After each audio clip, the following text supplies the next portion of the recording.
इंसदाद दहशतगर्दी अदालत में शाह महमूद कुरैशी की 9 मई से मुतल्लिक केस में गुफ्तगू करते हुए शाह महमूद कुरैशी का कहना था कि 1.25 साल हो गया मैं जेल में हूं। वकूए के 1 साल बाद मुझे 9 मई में शामिल किया गया।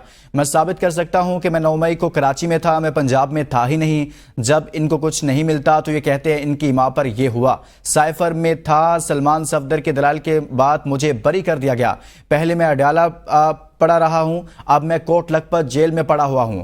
उन्होंने कहा कि मैं इस मुल्क का साबिक वजीर खारजा हूं, मैं इस मुल्क से भाग नहीं सकता, मैं अपने केसेस साबित कर सकता हूं, मैं मुलविस ही नहीं हूं। मजीद बात करेंगे। सब्तैन अली हमारे साथ मौजूद हैं। सब्तैन, साबिक वजीर खारजा की जानिब से भी गुफ्तगू की गई है, मजीद क्या कहा गया उनकी जानिब से इस केस की समाअत के दौरान?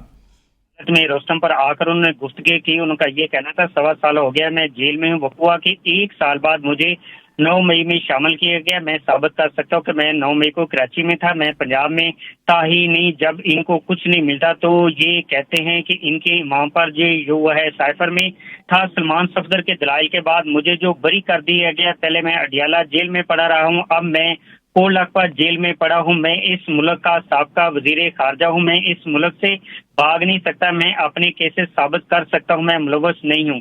ये मुकदमा ताखीर करने के बहाने हैं। बानी पीटीआई को कप्तान कहते हैं, मुझे नायब कप्तान कहते हैं। कुछ लोग जो समझते हैं कि अगर मुझे बाहर आने नहीं देंगे तो मैं कारकुनों में दोबारा से नई रूह फूंकूंगा, लोगों को इकट्ठा करूंगा। प्रोसिक्यूशन अभी भी कह रही है कि हम 12 को दलाइल देंगे। 1 साल से आप दलाइल नहीं दे रहे, एक दिन लेट करके क्या करेंगे प्रोसिक्यूशन? इस रवैये पर मुझे अफसोस है। अगर हम गुनहगार हैं तो हमें सजा दें। प्रोसिक्यूशन भी कुरान मजीद पर हलफ दे और मुझसे भी हलफ लिया जाए। मैं मुलविस नहीं हूँ, मेरे कागजात नामजदगी मुस्तरद इसलिए मुस्तरद हुए कि जेली दस्तखत किए गए, वो दस्तखत मैंने जेल सुपरिटेंडेंट के सामने किए थे। इस हवाले से उन्होंने जो गुफ्तगू की। जी बहुत शुक्रिया। सब्तैन अली इस हवाले से आगाह कर रहे थे।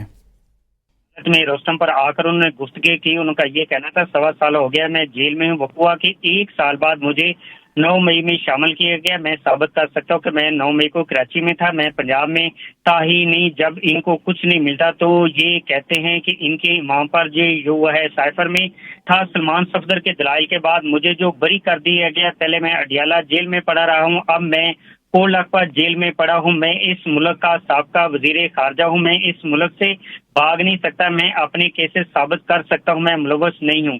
ये मुकदमा ताखीर करने के बहाने हैं। बानी पीटीआई को कप्तान कहते हैं, मुझे नायब कप्तान कहते हैं। कुछ लोग जो समझते हैं कि अगर मुझे बाहर आने नहीं देंगे तो मैं कारकुनों में दोबारा से नई रूह फूंकूंगा, लोगों को इकट्ठा करूंगा। प्रोसिक्यूशन अभी भी कह रही है कि हम 12 को दलाइल देंगे। 1 साल से आप दलाइल नहीं दे रहे, एक दिन लेट करके क्या करेंगे प्रोसिक्यूशन? इस रवैये पर मुझे अफसोस है। अगर हम गुनहगार हैं तो हमें सजा दें। प्रोसिक्यूशन भी कुरान मजीद पर हलफ दे और मुझसे भी हलफ लिया जाए। मैं मुलविस नहीं हूँ, मेरे कागजात नामजदगी मुस्तरद इसलिए मुस्तरद हुए कि जेली दस्तखत किए गए, वो दस्तखत मैंने जेल सुपरिटेंडेंट के सामने किए थे। इस हवाले से उन्होंने जो गुफ्तगू की। जी बहुत शुक्रिया। सब्तैन अली इस हवाले से आगाह कर रहे थे।